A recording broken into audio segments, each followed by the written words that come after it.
As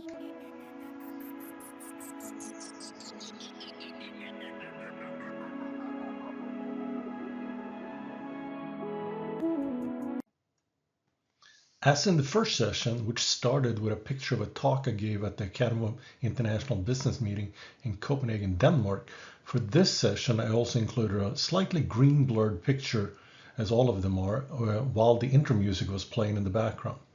Previous screen showed me on the stage at the World Investment Forum that took place in Nairobi, Kenya a few years ago, hosted by the United Nations. I'm including startup background pictures for every session, partially as memorabilia for me and partially as setup for the session since we are in this asynchronous world. Hope you enjoy these.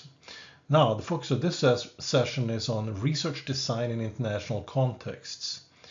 This includes some introductory points, followed by formulating research questions, choosing appropriate research designs, challenges in international research designs, cross-national comparative studies, adapting research methods for different cultures, quantitative versus qualitative approaches, and ensuring validity and reliability, as well as ethical considerations. As always, these topics are sprinkled in with illustrations from real-world companies and brief case study material. Let's start with an overview and refresher of what constitutes research design and its pivotal role in international contexts. Research design serves as the framework for collecting and analyzing data in a structured manner. It outlines the procedures and methodologies to be used, ensuring that research objectives are systematically addressed.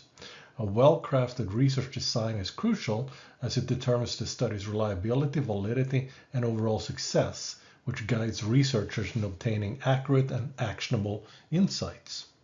Research designs can be broadly categorized into exploratory, descriptive, and causal designs. Exploratory research seeks to understand phenomena and generate hypotheses, making it ideal for initial investigations. Descriptive research aims to describe the characteristics of a population or phenomenon, providing a snapshot of the subject under study. Causal research investigates cause and effect relationships, helping to understand the impact of one variable on another. Each type, of course, serves different purposes and is selected based on the research objectives and questions. Key components for research design include the research problem, hypothesis, variables, data collection methods, sampling techniques, and data analysis strategies. We're going to talk about all of those in different sessions in this course. These elements must be meticulously planned to ensure coherence and alignment with the study's goals. Properly defining these components helps in structuring the research process, minimizing biases, and enhancing the reliability and validity of the findings. Even though many large companies can afford the best international research, they don't end up looking the same. Successful or even admired companies globally often do not have very much in common, but they do have flexible structures and flexible people. Let's see what some of the companies look like in this clip that I did. The world's most admired companies are always respected for their human resources, talent, innovation, and financial strength. Apple has loads of money and people admire that. But when it comes to how they're organized, the world's most admired global companies often have little else in common. In reality, companies today do not move from low involvement globally to high involvement by throwing away and recreating their structures. So how do these admired global companies adapt to the changing international environment without changing their organizational structure? Very similar to the US Constitution, being a living document that adapts to the times. The best global companies have structures which allow them to be dynamic. These companies can bend without breaking, and they consist of flexible structures and flexible people. Rigid operating structures and a mantra of "this is the way we have always done business, so we will stick with it," are both long gone from successful companies. There's a cool single panel comic to follow that little clip about successful companies. The single panel comic take on the customer journey, and Shep Hyken's team calls it the customer hierarchy of needs. So kid, what's our new plan to create customer loyalty? Selling products that work is a start. If we deliver on each of these levels, our customers won't like us, they will love us. And I love that. Great work, kid. Of course, in the customer hierarchy of needs, you want customers to feel good about your company, not just the products you sell. That's what drives customer loyalty. Let's dig a little bit deeper on that, though. We can integrate a number of different things into that thought process. Adding to the right side of the screen makes the slide a bit overwhelming, of course. It's an overwhelming take on consumer sentiments related to a company's products and services, but I wanted to capture the story of customer perceptions on one screen.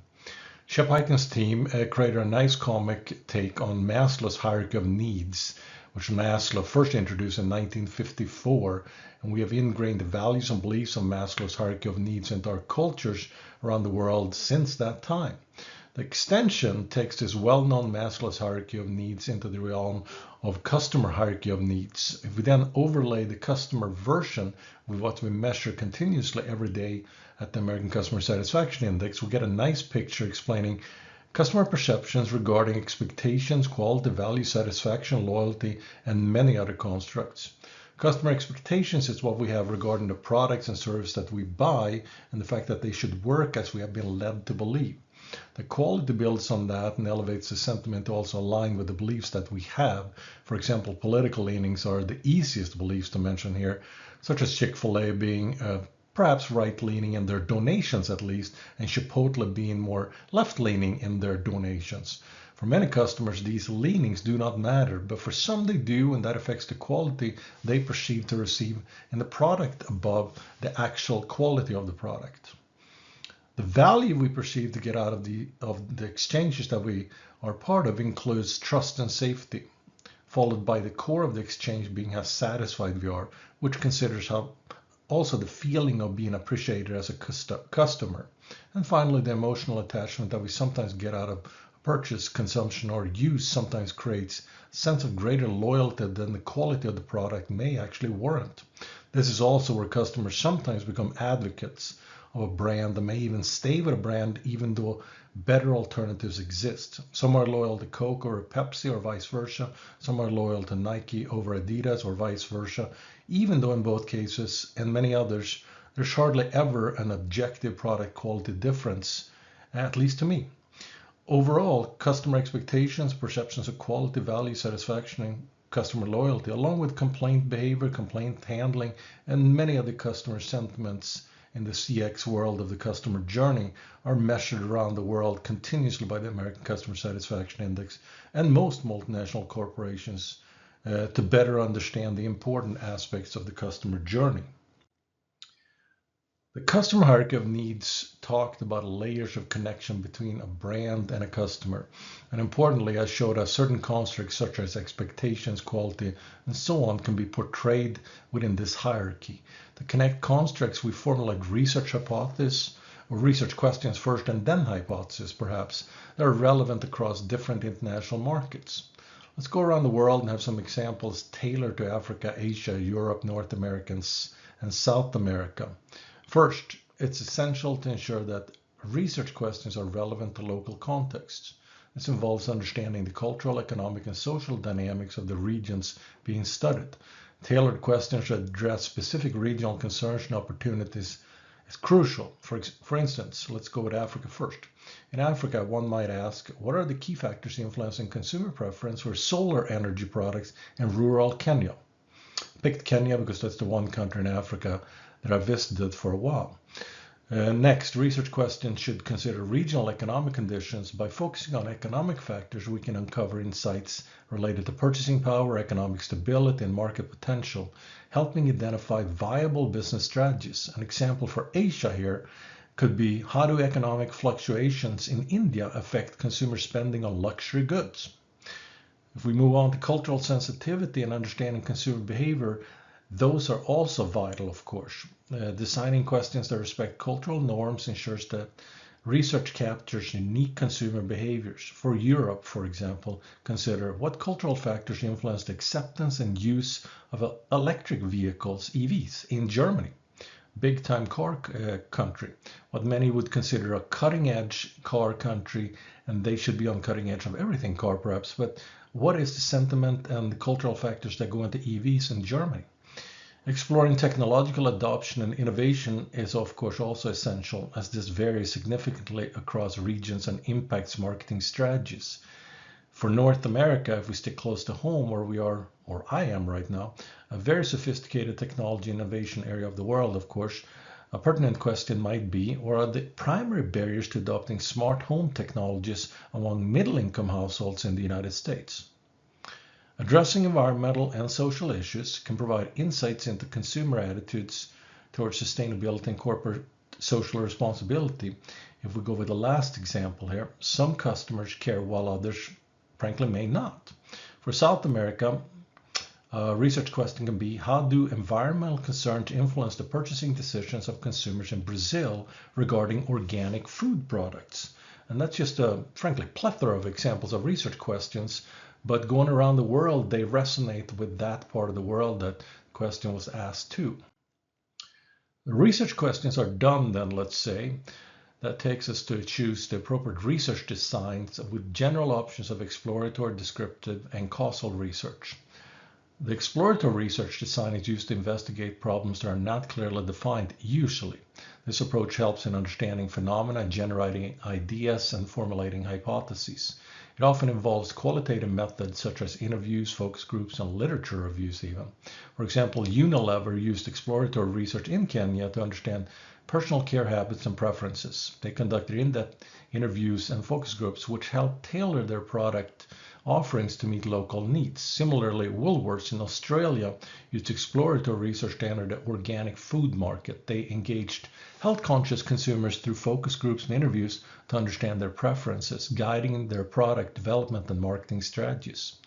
The descriptive research design aims to describe the characteristics of a population or phenomenon. It involves collecting quantitative data through surveys, observations, and case studies to provide a detailed account of what's going on.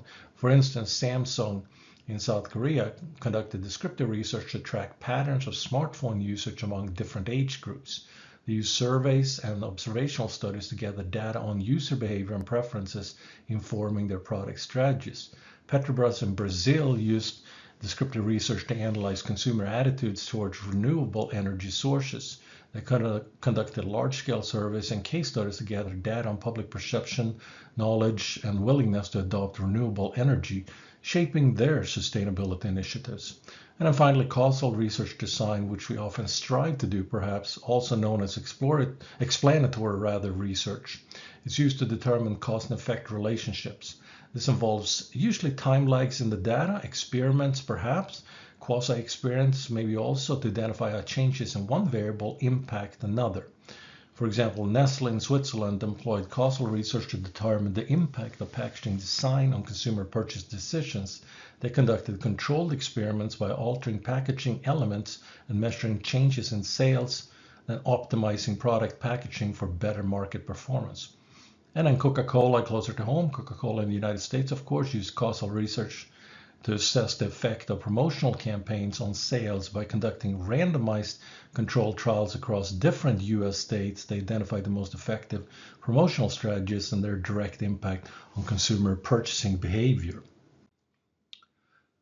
Let's move beyond the research design. Then we have to take into account the challenges that pop up in international research, such as language barriers, cultural differences, and logistical issues, as a small example. When designing research for international markets, several complexities and special considerations are necessary. I've alluded to it a few times already, but cultural diversity presents a significant challenge. Researchers must understand and accurately interpret cultural nuances that can affect the data collection and later on the interpretation of the data and the reporting. It is crucial to adapt the research tools and methodologies to fit the different cultural contexts without losing their effectiveness or altering their generalizability or generalizable intent across cultures. Language barriers are another obstacle. Ensuring translation accuracy is essential to maintain the original meaning of survey questions and responses. For example, capturing the semantic nuances of language that might influence the interpretation of qualitative data is always challenging. Moving on to logistical issues. Logistical complexities arise when coordinating research across multiple international locations and dealing with various time zones, regions, and local infrastructures. Navigating differing regulations related to data privacy, marketing, more broadly speaking, and consumer protections across countries add another layer. All of those add another layer of difficulty. And we're going to deal with many of these again in more detail. Economic disparities must also be considered. The research design must apply to markets at different levels of economic development and consumer sophistication.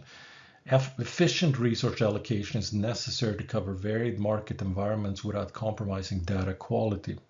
Moving on to political and economic instability issues. So political and economic instability in certain regions can pose risks to research timing and outcomes. Researchers must identify and mitigate these risks if at all possible. Ethical considerations are paramount, requiring the maintenance of high ethical standards across different cultural and regulatory environments. We'll have much more on ethics as we go along as well. I keep saying that about culture and other topics as well.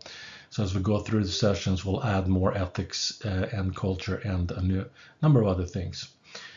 Technological disparities can affect research methodologies, necessitating adjustments to align with the local availability and reliability of technological resources. Visual aids such as maps or diagrams can highlight countries with significant challenges or show the interplay of various challenges in research design. So a little bit of a summary, since this was a lengthy slide, if you will. To overcome these challenges, researchers can employ strategies such as using local expertise, leveraging technology, and adopting flexible research designs. Let's delve into cross-national comparative studies, which are essential in international marketing research. These studies involve in comparing data across different national contexts to understand global patterns and local distinctions. By balancing standard methodologies to ensure comparability and localizing aspects of the study to reflect cultural specificities, researchers and managers can gain valuable insights. The first, designing comparative studies, requires careful selection of countries based on criteria like market size, strategic importance, and/or cultural diversity. Ensuring equivalence in research instruments, procedures, and data collection methods is then again crucial. The process of translation, back translation, both of those help and should go together, help maintain the same meaning across different languages and ensuring accuracy.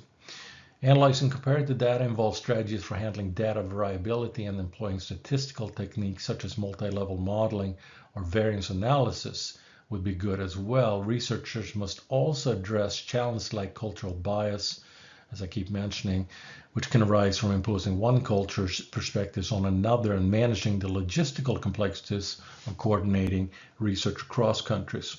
A case example is Samsung Electronics again, company known for its global market research. Samsung continually assesses consumer preferences in various regions to tailor its products, particularly smartphones and home appliances.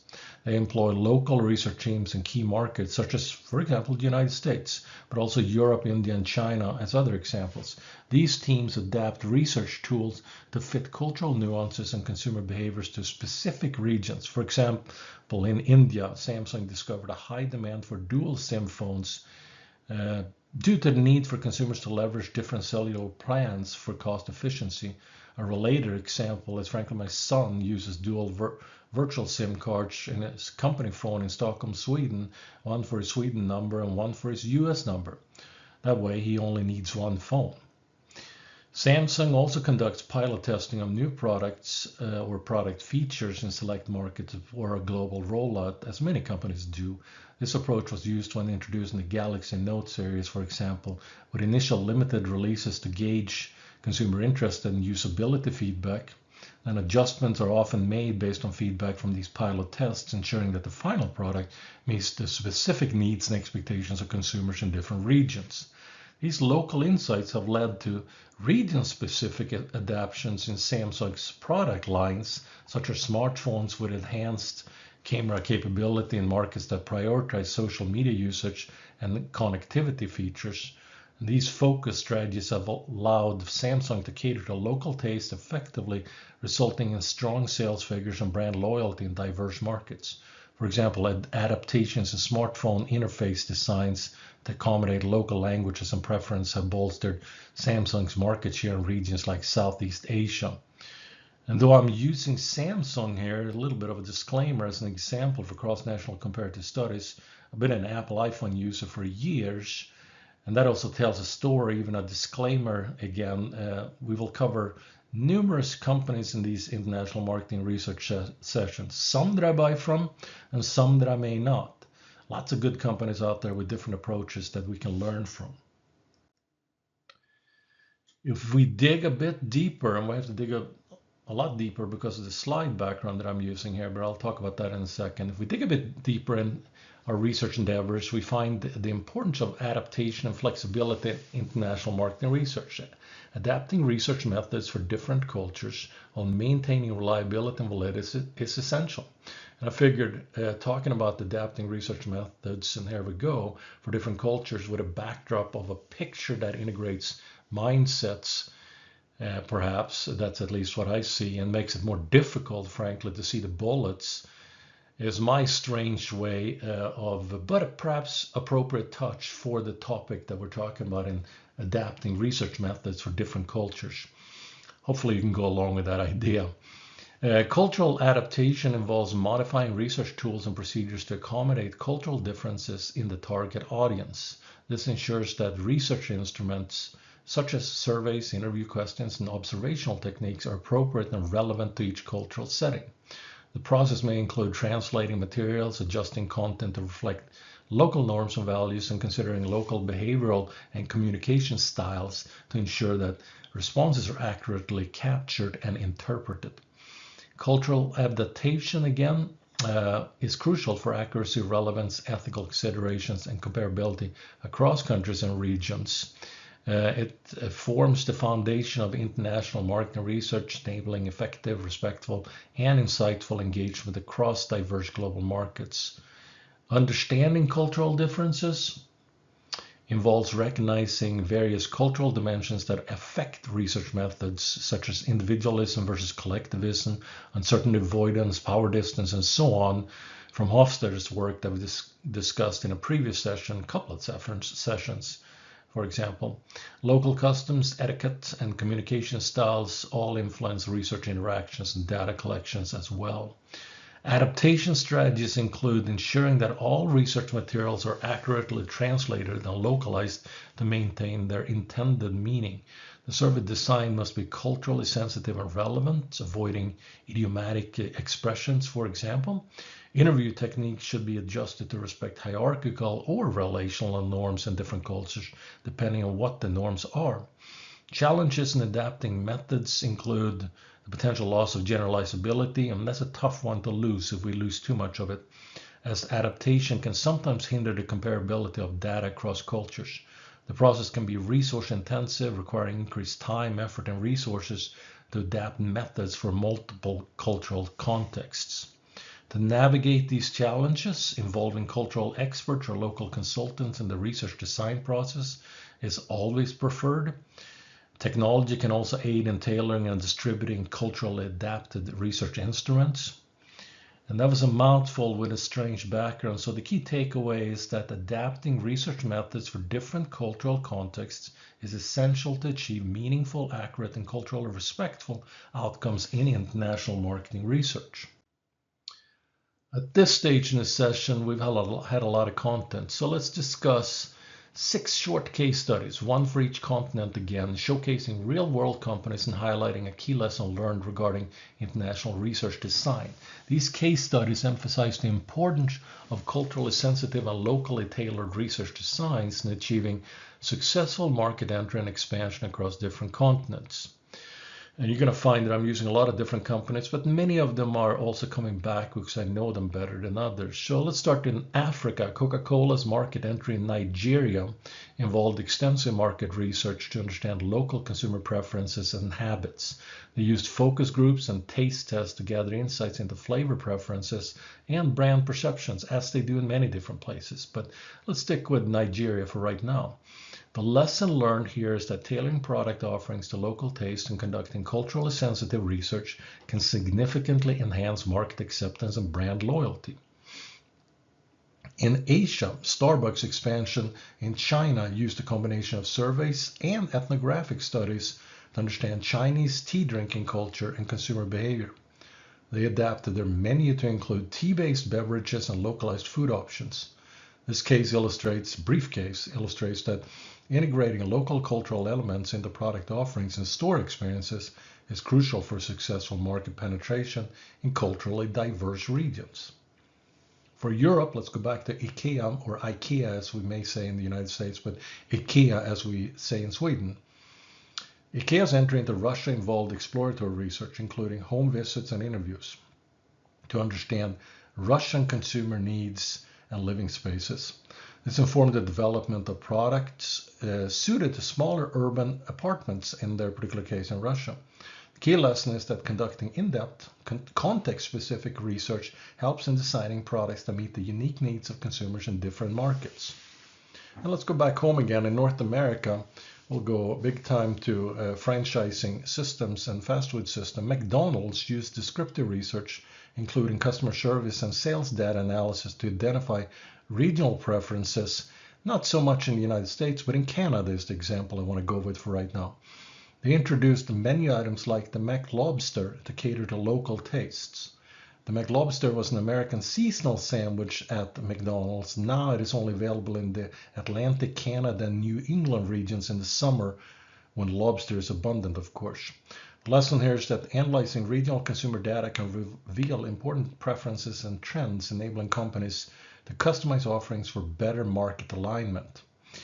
Nike's market research in Australia involved conducting surveys and focus groups to understand Australian athletes' preferences and sports culture. They launched marketing campaigns featuring local stars and tailored product lines to popular sports. As is often the case, this reinforces the localizing marketing campaigns and product lines by leveraging regional sports and cultural icons that can enhance brand relevance and consumer engagement. And I'll tack on one more that I didn't see the bullet point of. And in South America, Unilever used ethnographic research to explore Brazilian consumers' grooming habits and preferences, if I recall it. This led to the development of products specifically designed for the local climate and beauty standards. The lesson learned is that ethnographic research in this case provides deep insights into everyday consumer behaviors, helping to create products that resonate with local lifestyles and preferences. Several options for research designs in those cases, so lots of options that we can think about. Let's explore the differences between quantitative and qualitative approaches in international research at this time, and how to decide which to use based on research objectives. The choice, of course, should be driven by the research question or questions, the required depth and breadth of data, and the cultural context of the target market. Quantitative research, very broadly, structured and quantifies problems through numerical data. Common methods include surveys, experiments, and statistical analysis to go along with that.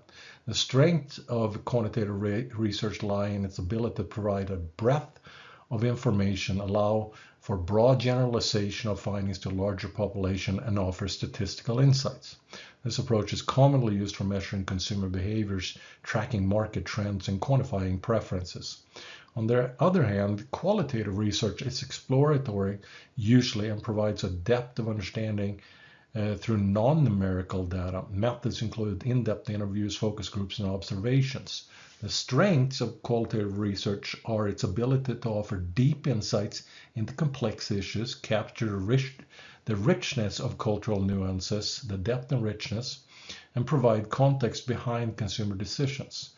This approach is often used for exploring new product concepts, understanding brand perceptions, and uncovering user preferences.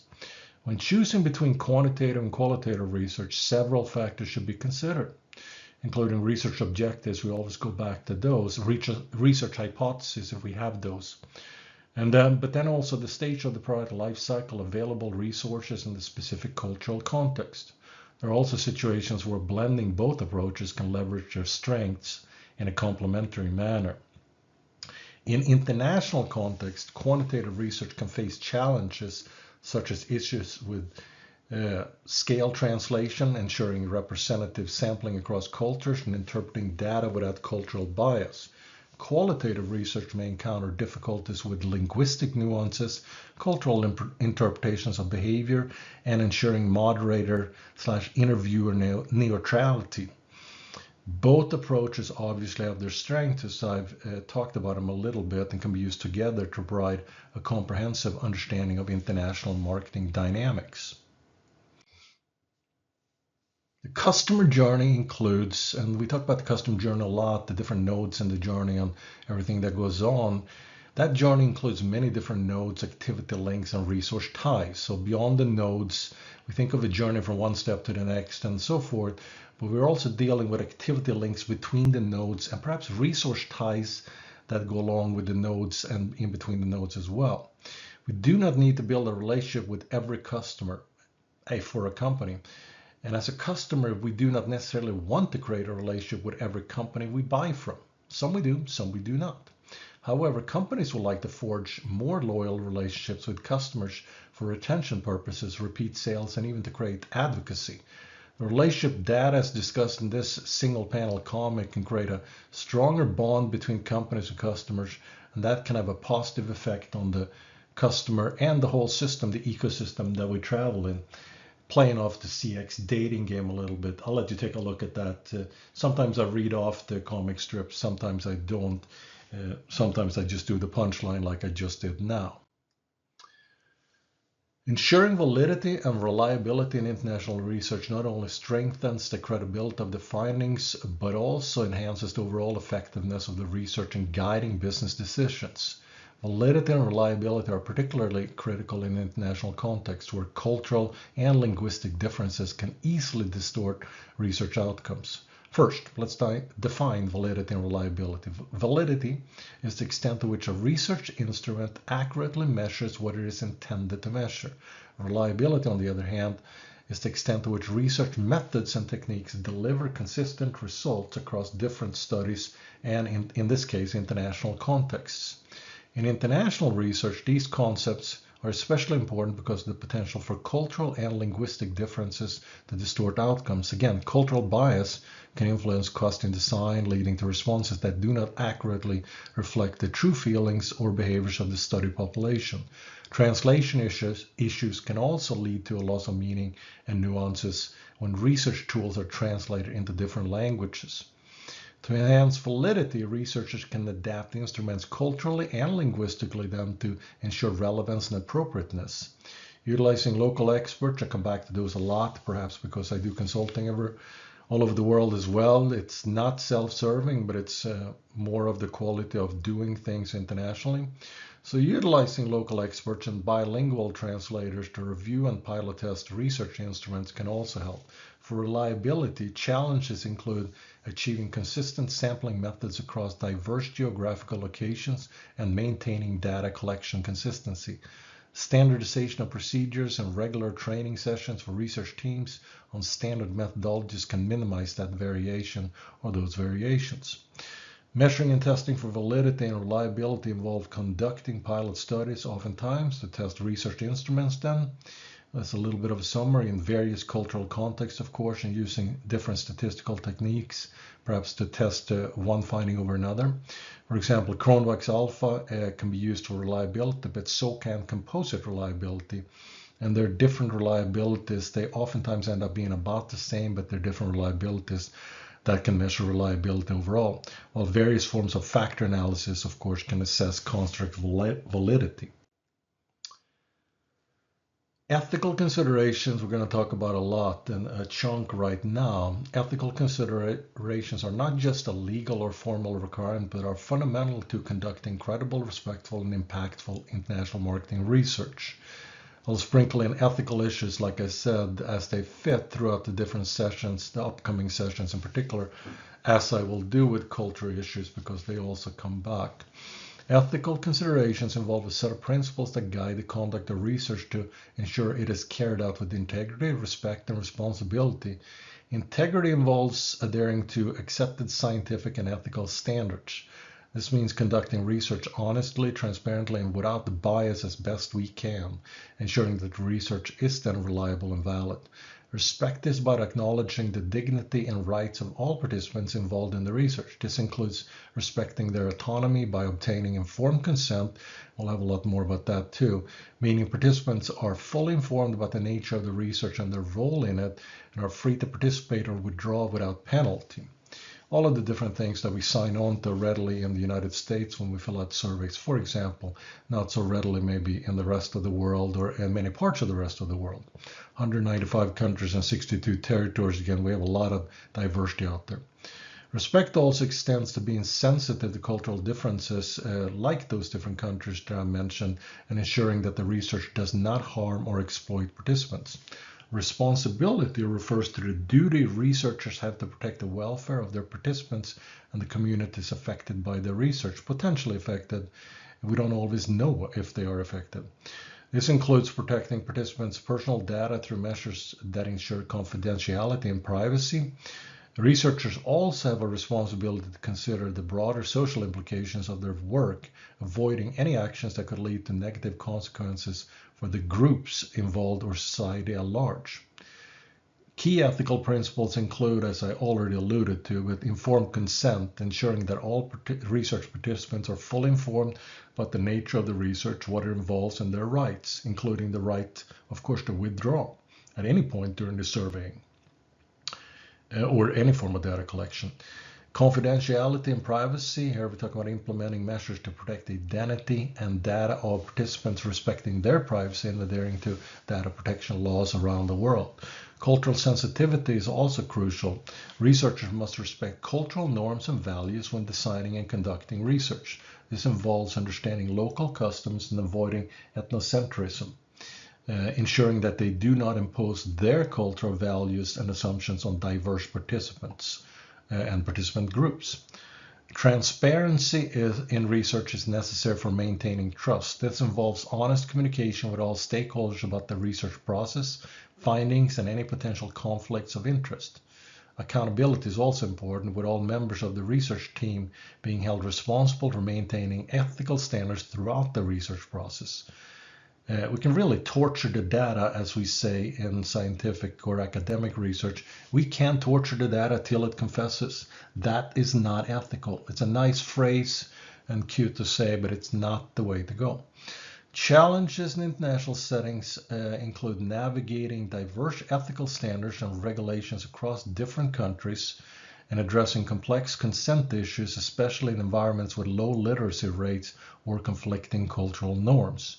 To mitigate ethical risks, researchers should utilize ethical review boards to review research proposals and implement continuous monitoring through the research process to ensure adherence to ethical practices and address any issues that arise. For example, as faculty or professors at universities, any university really in the world, certainly in the United States, certainly in Europe, we always have to get our research methods approved by a university board. As with all sessions, I conclude with an article that connects with at least a portion of the session topic. Again, for sessions 1, 3, 5, 7, and 9, we have assignments to go along with the session and article. For sessions 2, 4, 6, 8, and 10, we only have the article as a complement to the asynchronous session, plus of course being covered on the quiz, the next quiz. Since we're in session 2, there's no assignment then for this article, but some coverage of the article will be on the quiz that also covers sessions 1 and 2, and the article from session 1 along with this article from session 2. Now, as you will notice throughout the sessions, a lot of the marketing outcome centers on customer satisfaction. The article for this session is admittedly heavier in scope than last session's article. So this article was published in the top scholarly journal in the world in international business called the Journal of International Business Studies, or JIBS for short. We have 3 of these academic articles out of the 10 I've assigned. The current paper that is assigned is titled Customer Satisfaction in International Business, a Multidisciplinary Review and Avenues for Research. And very briefly, we systematically review the literature on customer satisfaction, partitioning that literature into 3 generations of thought, with the most recent 3rd generation heavily emphasizing international customer satisfaction phenomena. A little bit more on talking points. You have a little bit of a summary on this slide as well.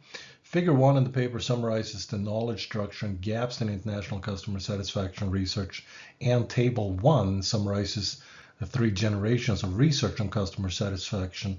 To go a little deeper on that, Table 1 actually has a parallel take on the 3 generations of customer satisfaction research across analytical focus, driving force, dominant levels of analysis, key theoretical approaches, dominant theoretical themes, dominant substantive themes, and the current state of the research.